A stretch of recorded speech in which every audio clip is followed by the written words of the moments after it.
In 2021, Sri Lankan President Gotabaya Rajapaksa declared the country to be facing its worst economic crisis since its independence in 1948.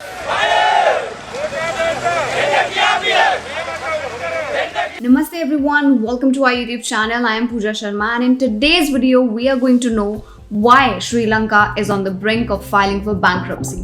Let's get started.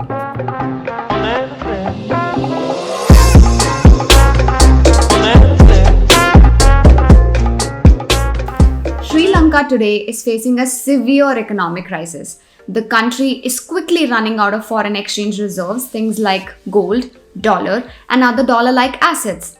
And with inflation at an all-time high and the rising job losses, even the basic goods have now become unaffordable for many.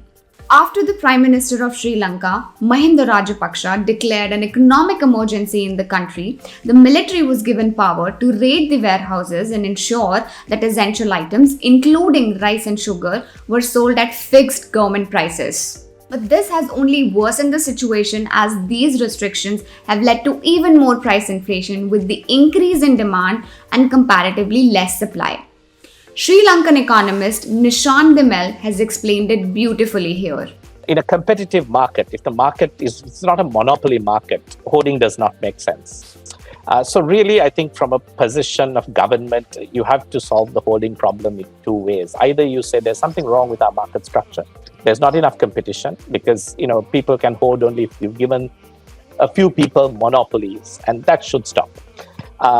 The second reason there can be hoarding is if the currency is depreciating so fast, people are not confident they can buy stocks needed for the future. So they hold back the stocks they have at present to make sure they'll be able to sell in the future as well.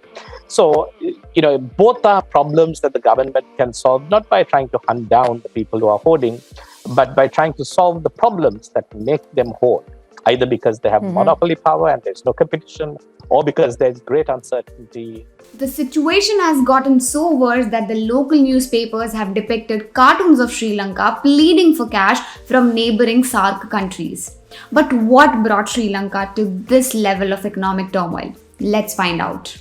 The number one reason, of course, is the COVID crisis. Sri Lanka is what you call a frontier economy, an economy that's neither underdeveloped nor is big enough to be branded as an emerging economy. It lies somewhere in between. And such countries are usually dependent on a few specialized sectors, and in Sri Lanka's case, it's tourism, tea, and a few other agricultural products. With tourism contributing to more than 10% to its GDP, when the pandemic came, it was certain that the country is going to face a lot of problems. The total number of international tourist arrivals to Sri Lanka during October 2021 was down by 88% year on year. As the tourists were no longer thronging the beaches of Sri Lanka, the country lost out on a lot of precious foreign income, which then took away close to 2 lakh jobs and pushed more than 5 lakh people to below poverty line population. While larger economies like Japan, China, US, India were somehow able to survive in the pandemic, frontier economies like Sri Lanka were hit disproportionately hard. Coming on to the second cause. Now for this, the Sri Lankan government is only to be blamed. It is the sudden move to go 100% organic. In May 2021, the Sri Lankan Prime Minister announced a ban on all the fertilizers and pesticides and forced all the farmers to go organic without any proper warning. The shift to 100% organic farming was too sudden for the farmers as they were never trained to grow the crops organically, thus bringing the entire agricultural community to its knees as the farmers who had become used to using fertilizers and pesticides were suddenly left unskilled to fight the weeds and the insects organically. Fearing losses due to reduced crop yields, many farmers decided not to cultivate the crop, which led to acute food shortages in Sri Lanka. In October 2021, the government took a U-turn and removed the ban on import of fertilizers to restart the old farming practices followed by the farmers. But as the government stopped subsidizing the fertilizers, farmers were unwilling to invest in expensive fertilizers, fearing that they would not be able to make any profits.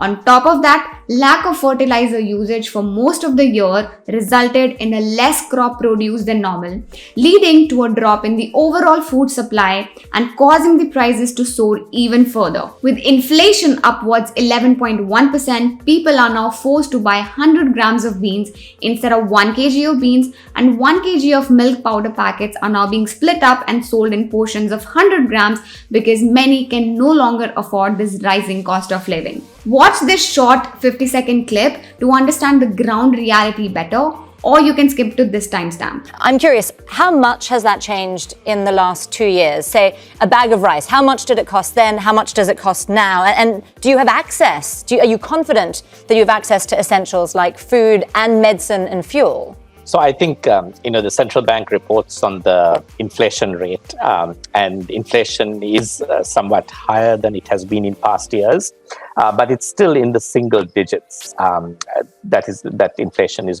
being reported. So people are experiencing an increasing cost, but more than that, I think people are also anticipating costs going up even more as the dollar sort of appreciates, or the rupee depreciates rather a lot. So a 20% depreciation of the rupee simply means that imported inputs, including medication, etc., are going to go up in price. So people are having a hard time with the economic slowdown as well, undoubtedly. Now, the third and the final reason is high international debt repayment with depleting foreign exchange reserves. Sri Lanka owes about $5 billion to China, and last year it borrowed an additional $1 billion to aid its survival during the pandemic. And this is just from China. To give you a rough idea of Sri Lanka's debt repayment crisis, in the next 12 months, Sri Lanka has to repay $7.3 billion in domestic and foreign loans. But as of December 2021, their forex reserves had only $3.1 billion left. So, how is Sri Lanka surviving and managing its current repayment? The government recently shut down 3 foreign embassies to cut costs and has also ordered ban on import of unnecessary items, restricting them to essential items only. And as far as paying its debt to other countries is concerned, Sri Lanka recently paid off Israel for their oil imports with tea from their country. But will other nations accept barter like Israel? Only time will tell. Although the Rajapaksa government blames entirely the pandemic for the current crisis, but the pandemic has only exposed the structural flaws in the Sri Lankan economy. Hopefully, the government of Sri Lanka will accept IMF or International Monetary Fund's help in the form of a loan in return for making a few key structural changes in their economic policies. If you're interested in knowing more about the geopolitical implications of this crisis, then do check the description of this video. I will be linking a few reading materials for you. And to support the channel and to make YouTube Mama and me happy, hit the like button. Until next time, namaste, bye bye, and take care.